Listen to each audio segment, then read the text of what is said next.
बिस्मिल्लाहिर्रहमानिर्रहीम। अस्सलाम वालेकुम स्टूडेंट्स। आज की इस वीडियो में हम बात करेंगे फर्स्ट ईयर फिजिक्स के एक टॉपिक प्रोजेक्टाइल मोशन के बारे में। ठीक है, फर्स्ट ईयर बेटा फिजिक्स का एक आर्टिकल है हमारे पास। आर्टिकल का नेम है प्रोजेक्टाइल मोशन। ठीक है, जैसा कि आप सबको आइडिया है कि हमारे पास जो सिलेबस है वो न्यू आ चुका है। ठीक है, तो बेटा उसी का ये एक टॉपिक है चैप्टर नंबर 2 का प्रोजेक्टाइल मोशन। सबसे पहले ना मैं आप लोगों को ये बता दूं कि 1D क्या होता है, ठीक है, 2D क्या होता है, 3D क्या होता है। अगर कोई बॉडी बेटा सिर्फ एक एक्सिस पे मूव कर रही हो या सिर्फ उसका एक एक्सिस हो, जस्ट लाइक हम कह देते हैं एक्स एक्सिस है, तो वो 1D है। जिसमें दोनों एक्सिस हो, एक्स भी हो वाई भी हो, यानी जिसकी सिर्फ एक डायरेक्शन है वो 1D है, जिसकी दो डायरेक्शन है वो 2D है, जिसकी तीन डायरेक्शन है बेटा वो हमारे पास 3D है। ठीक है, अब हमने जो टॉपिक पढ़ना है ना प्रोजेक्टाइल मोशन, सबसे पहले बेटा इसकी डिफाइन करनी है। तो इसके डिफाइन में ना ये कंसेप्ट यूज हो रहा है डिमेंशन का, इसलिए मैंने पहले बता दिया। कहते था two dimension motion, the two dimension motion of a body under the constant acceleration due to gravity and inertia। देखो बेटा आप लोगों से पूछे व्हाट इज प्रोजेक्टाइल मोशन, आप लोगों ने बताना है प्रोजेक्टाइल मोशन है टू डिमेंशन मोशन होती है। टू डिमेंशन मोशन होती है under the of a body under the constant acceleration. इसमें जो बॉडी का कांस्टेंट एक्सीलरेशन होता है ड्यू टू ग्रेविटी, वो कांस्टेंट होता है एंड इनर्शिया, और इनर्शिया की वजह से। यानी बेटा देखिए अगर मैं आपसे बोलूं कि मुझे कोई ऐसी बॉडी की एग्जांपल दे जो 2D मूव कर रही है, तो शायद आप लोग खामोश हो जाओ। ठीक है, लेकिन अगर मैं आप लोगों को समझाना चाहता हूं तो बेटा उसके लिए मैं आपको एक एग्जांपल देता हूं जिस तरह आपकी बुक में भी लिखी होगी। ठीक है, हम जस्ट लाइक कह लेते हैं कि ये हमारे पास एग्जांपल है the football kicked bye a player. यानी बेटा एक प्लेयर जो फुटबॉल को किक लगाता है ना, जो वो शूट लगाता है, ठीक है, वो जो शूट है ना वो हमारे पास कौन सी मोशन बनाती है बेटा, प्रोजेक्टाइल मोशन बनाती है। अब हमारे पास क्वेश्चन ये आता है सर किस तरह। ठीक है, देखो बेटा अगर कोई बॉडी 2D मूव करे, 1D तो चलो मैं आप लोगों को बोलूं, आप लोगों को सर सीधा मूव कर दिया 1D है। ठीक है, लेकिन दो तरह बॉडी किस तरह मूव कर सकती है। यानी बॉडी अगर मैं कहूं तो मैं ये कहना चाह रहा हूं कि बॉडी वाई पे भी जा रही है और एक्स पर भी जा रही है, 2D का ये मतलब है। इसको बेटा अगर मैं आपको समझाना चाहूं तो फर्ज कर ले कि यहां पे आप लोग खड़े हैं। ठीक है, यहां से चलो फुटबॉल ही ले लो, जहां से आप फुटबॉल को किक लगाते हो, फुटबॉल इस तरह मूव करता है, वहां इधर जाकर गिर जाता है। ठीक है, आप लोग यहाँ पे फुटबॉल को किक लगाते हो, फुटबॉल यहां से मूव करता है, वह यहाँ पे जाके गिर जाता है। ठीक है, तो इसमें ये जो मोशन है ना बेटा ये प्रोजेक्टाइल मोशन है। क्यों? क्योंकि ये टू डायमेंशन मोशन है। फिर क्वेश्चन ये है सर टू डायमेंशन मोशन किस तरह है। देखिए बेटा आप लोग अगर नोट डाउन करो तो बॉडी किस तरफ जा रही है, आप लोग बोलोगे सर बॉडी फॉरवर्ड जा रही है। किस ओर जा रही है? फॉरवर्ड, यानी बॉडी आगे की तरफ जा रही है। ठीक है, लेकिन अगर आप लोग नोट डाउन करो, मान लिया बॉडी आगे की तरफ जा रही है, लेकिन आगे की तरफ जाने के साथ साथ वो किस वर्ड आ रही है बेटा, डाउनवर्ड भी आ रही है। आप कहोगे बॉडी फॉरवर्ड और डाउनवर्ड मूव कर रही है। देखो बेटा आगे भी मूव कर रही है, नीचे भी मूव कर रही है, तो दो डायमेंशन होगी।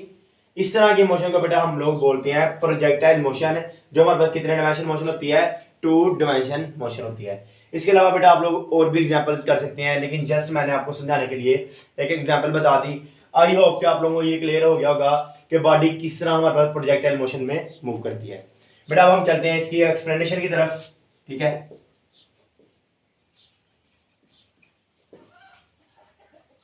अच्छा बेटा सबसे पहले ना आपने कंसिडर करना है, फर्ज करना है कि आपने एक बॉडी को थ्रो किया है।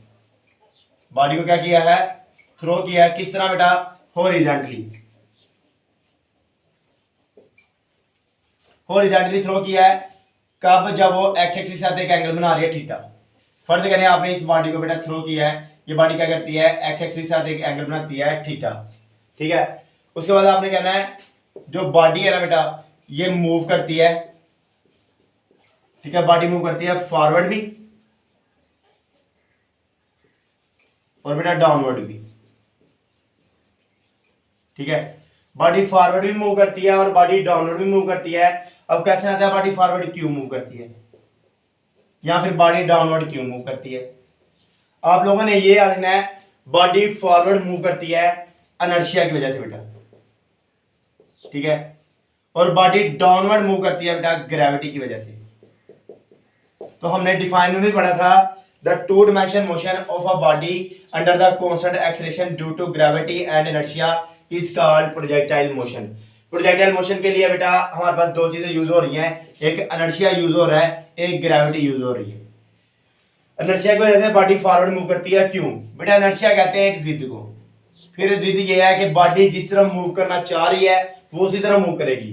ग्रेविटी, न्यूटन ने बताया था ग्रेविटी फोर्स जो है वो हमेशा बॉडी को किस वर्ड अट्रैक्ट करती है बेटा, डाउनवर्ड अट्रैक्ट करती है।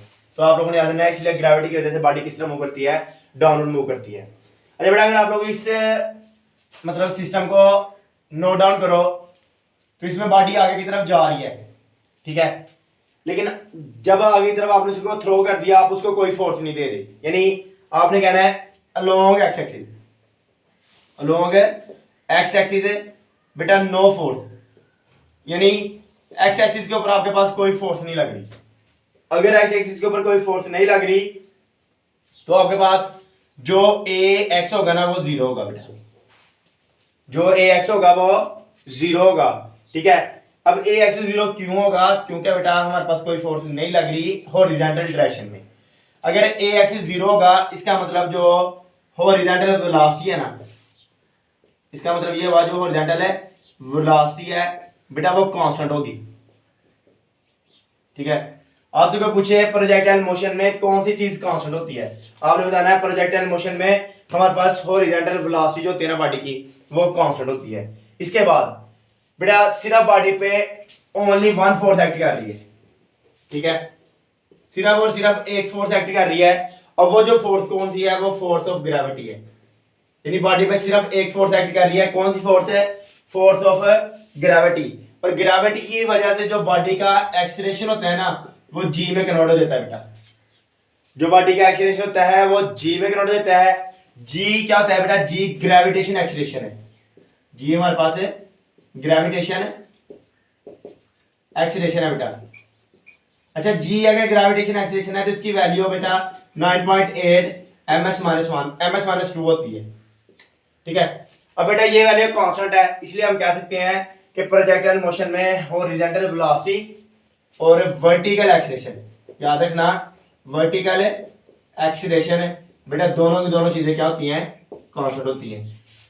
हॉरिजॉन्टल वेलोसिटी कांस्टेंट होती है और वर्टिकल एक्सीलरेशन कांस्टेंट होता है। तो बेटा इधर से आप लोग बोल सकते हो कि प्रोजेक्टाइल मोशन एक ऐसी मोशन है जिसके अंदर जो बॉडी है ना उसकी हॉरिजॉन्टल वेलोसिटी और एंड वर्टिकल एक्सीलरेशन, ठीक है, रिमेन सेम, यानी बेटा वो चेंज नहीं होता, वो सेम होता है। इस तरह की मोशन को आप लोग क्या बोलते हो बेटा, प्रोजेक्टाइल मोशन बोलते हो।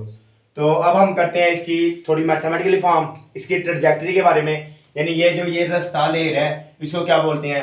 तो ये आप लोगों को उम्मीद है समझ आ गई होगी, नोट डाउन कर लें।